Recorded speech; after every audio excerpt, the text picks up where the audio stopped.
अध्याय 6 श्लोक नंबर 11 और 12 और 13।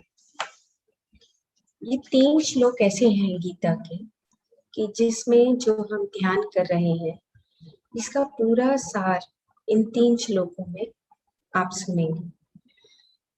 कैसे? वो कहते हैं कि सबसे पहले 11वें श्लोक में बोलते हैं, छोटा सा श्लोक है लेकिन बहुत अच्छा है, जिसको हम जब ध्यान साधना में बैठते हैं तो हमेशा बात करते हैं कि एक ऐसा आसन जो ना बहुत ऊंचा हो न बहुत नीचा हो, ऐसे शुद्ध स्थान पर क्रमशः कुशा और वस्त्र बिछाकर अपने लिए आसन को स्थापित करना चाहिए। कैसा आसन स्थापित करना चाहिए?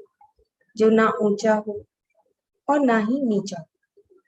कहने का भाव यहाँ पर ये है कि ऐसा आसन हो जहां पर आप सुख महसूस कर सकें। सुख आसन, ऐसा सुख का आसन हो जहां पर आपकी गिरने की संभावना ना हो। आप सहारे लग के बैठ सकें, चेयर पर बैठ सकते हैं, सोफे पर बैठ सकते हैं।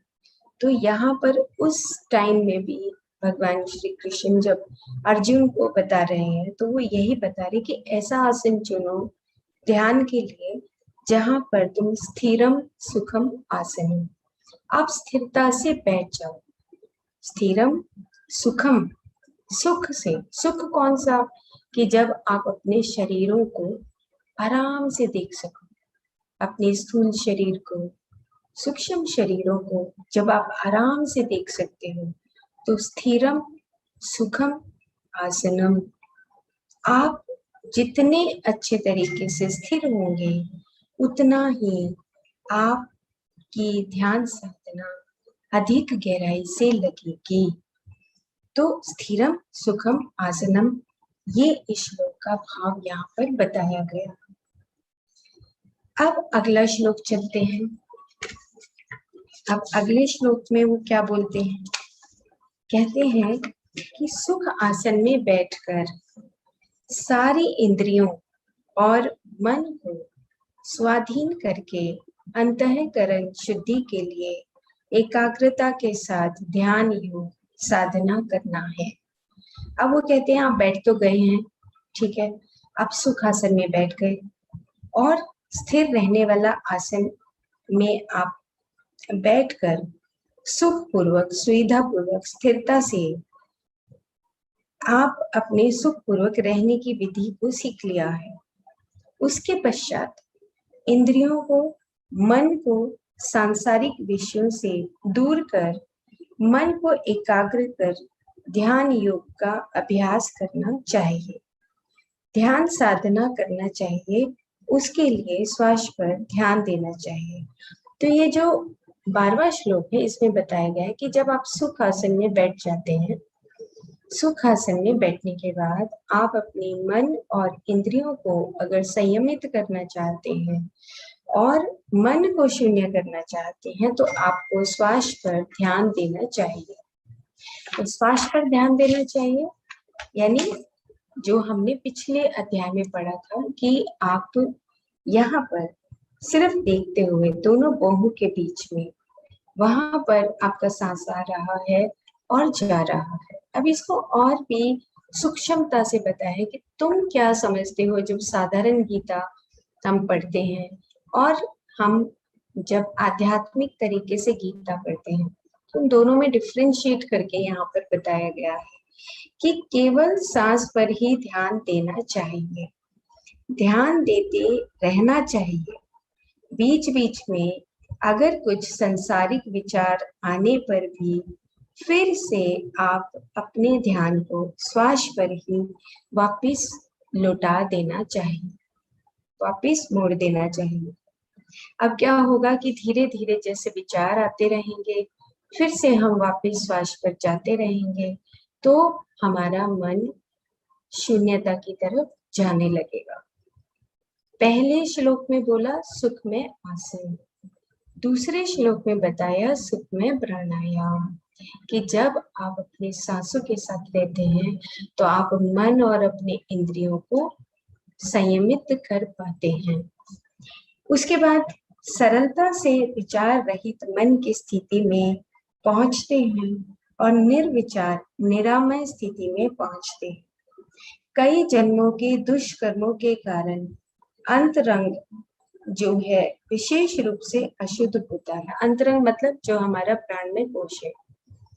वो क्या होता है कि जब बार बार विचार आते हैं, हमारे भाव अच्छे नहीं होते, विचारों में बहुत द्वंद्व होता है, तो हमारा अंतरंग जो विशेष रूप से अशुद्ध होता है वो धीरे धीरे इस वर्तमान जन्म में ध्यान साधना के द्वारा अंतरंग परिशुद्ध होता है।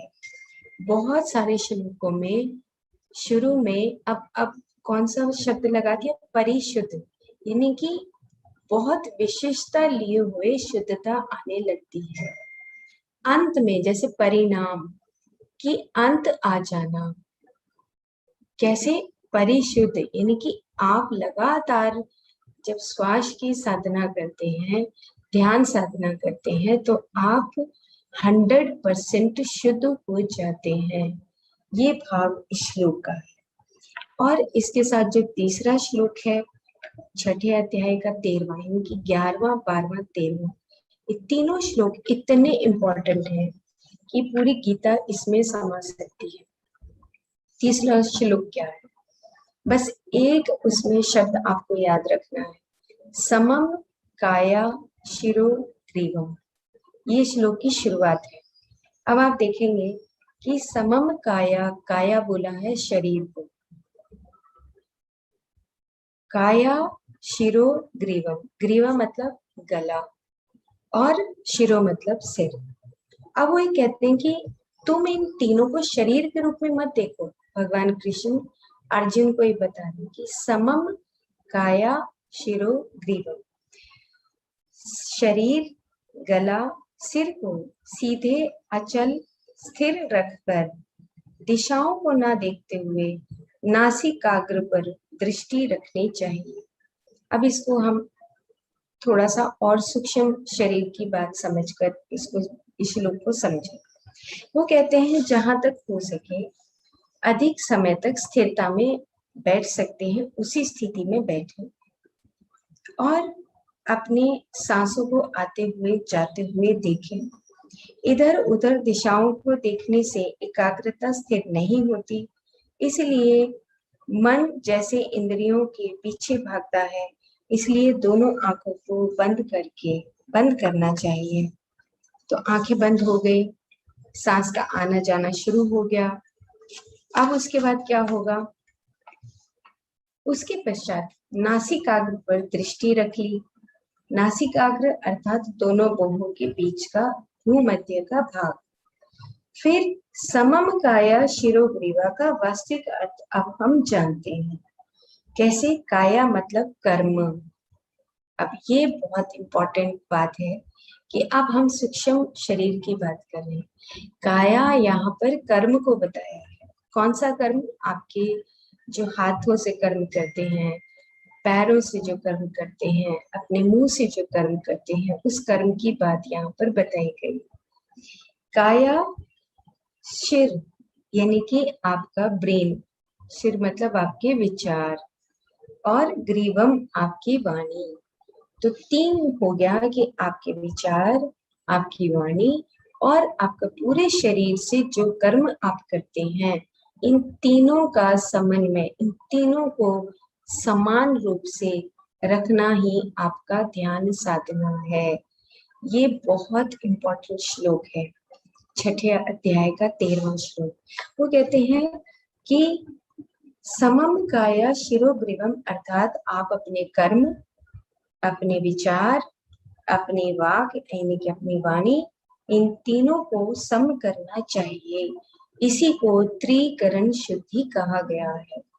मुझे भी नहीं पता था, जब मैं साधारण गीता पढ़ती थी तो ये बात नहीं समझ आई थी, लेकिन जैसे ही आध्यात्मिकता और आध्यात्मिक विज्ञान में कदम रखा और इस श्लोक को पढ़ा, तब आंखें खुली, दिव्य चक्षु खुला कि अच्छा, काया का मतलब हमारा कर्म होता है। क्योंकि पूरी गीता में शरीर की तो बात ही नहीं की है, पूरी गीता में सूक्ष्म शरीर की बात की है, पूरी गीता में आत्मा की बात की है। ध्यान, धी प्लस यान, धी मतलब आप अपने सूक्ष्म शरीरों की यात्रा करना ध्यान है, अपने सूक्ष्म शरीरों को पहचानना ध्यान है। तो वही बात यहाँ पर बताइए कि जब आप ध्यान करते हैं तो त्रिकरण शुद्धि को पाते हैं। त्रिकरण शुद्धि कौन सी? यहाँ से अगर हम शुरू करें, शिरो यानी कि आपका ब्रेन, आपका मन, आपके विचार, फिर ग्रीवा यहाँ पर आपकी वाणी, और शरीर यानी कि पूरे आपके पंच कर्मेंद्रियां और पंच ज्ञानेंद्रियों को त्रिकरण शुद्धि बोला गया है। तो अब उन्होंने बताया कि आप इस त्रिकरण शुद्धि को प्राप्त होते हैं जब आप ध्यान साधना में आते हैं। करनी एक, कथनी दूसरी और सोचपूर्ण रूप से अलग, ऐसी स्थिति नहीं होनी चाहिए कि आप हाथों से कुछ करते हो, विचार कुछ करते हो, बोलते कुछ हो। तो ये कहते हैं कथनी और करनी एक ही होनी चाहिए। इसीलिए भगवत गीता में भगवान कृष्ण अर्जुन को ये बता रहे हैं कि तुम सोच तो कुछ रहे हो, बोल कुछ रहे हो, वो योगी की अवस्था नहीं है। वो योद्धा तो तुम हो, लेकिन योगी की अवस्था तक पहुंचने के लिए त्रिकरण शुद्धि तुम्हें सीखनी पड़ेगी। कैसे? ध्यान साधना के द्वारा। तो वो ये बताते हैं कि कथनी और करनी आपकी एक होनी चाहिए, ना कि कथनी एक करनी एक, सोच अलग। ऐसी स्थिति नहीं होनी चाहिए। त्रिकरण शुद्धि प्राप्त व्यक्ति को ही ध्यान योग अभ्यास का लाभ होगा। जो कहते हैं, जैसे कई बार होता है कि हम बहुत सालों से ध्यान कर रहे हैं और उसका लाभ नहीं होता है, तो यहाँ पर बताया है कि जब तक आपकी त्रिकरण शुद्धि नहीं होती, जब तक आपको ध्यान का लाभ नहीं होता है। समम काया शिरोग्रीवम अर्थात धड़, सिर, कंठ को सीधे रखना चाहिए, ऐसा अर्थ नहीं होता। ऐसा वैसे रखना अत्यंत असुविधाजनक होता है। वो कहते हैं, बता रहे हैं कि अगर आप बिल्कुल कमर सीधी करके अकड़ के बैठे रहेंगे, गर्दन को हिलाएंगे नहीं, तो फिर ये अर्थ आप मत निकालिए। यहाँ पर सूक्ष्म शरीर की बात हो रही है, ना कि आपके स्थूल शरीर की बात हो रही है। तो कहते हैं हठ योग नहीं, आपको सूक्ष्म शरीरों को समझते हुए समम काया शिरोग्रीवा त्रिकरण शुद्धि को समझना है। सुखपूर्वक ध्यान अभ्यास के लिए किसी भी प्रकार से यह स्थिति योग्य नहीं होती। अगर आप अपनी गर्दन को सीधा करके रखते हैं, सिर को सीधा करके रखते हैं, तो ये सुखपूर्वक स्थिति नहीं है। इसलिए सुख में आसन और सुख में प्राणायाम ही और सुख में ध्यान, ये तीन मौलिक कारण होते हैं। तो इस प्रकार से तीन बातें यहाँ पर 3 श्लोकों में क्लियर हो गई कि सुख में आसन, सुख में प्राणायाम, सुख में ध्यान और त्रिकरण शुद्धि, यानी कि हमारा जो सिर है उसको ब्रेन और मन और इंद्रियों की बात यहाँ पर आई है, ना कि सिर को कड़क करके सीधा रखना। यहाँ पर बात आई है कि अपनी वाणी की शुद्धता और अपने पूरे शरीर के कर्मों को एक जैसा करते हुए, जैसी कथनी और आपकी करनी और आपके विचार एक होना, ये 3 बातें यहाँ पर सूक्ष्मता से बताई गई हैं। Okay, thank you.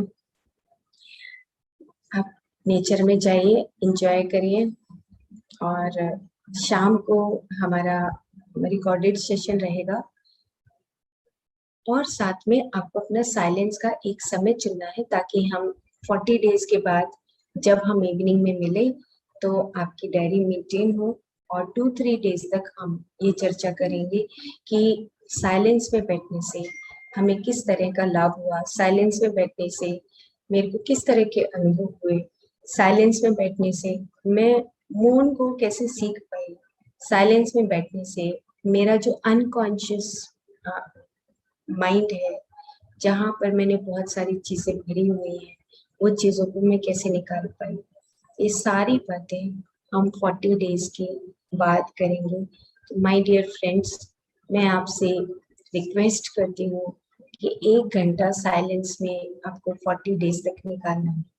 और हो सके तो कोशिश करें कि भोजन भी आप हल्का रखें, ताकि खाना अगर आप हल्का रखते हैं तो आपका साइलेंस मॉर्निंग तक, मतलब 12 बजे तक अगर आपका साइलेंस है या 12 बजे के बाद, तो उस पीरियड के दौरान आप खाना भी कम करें और कोई फोन नहीं, और स्वाध्याय को करें, क्योंकि हम बहुत सारे मास्टर्स ने बुक को चुना है, उसको जीना है।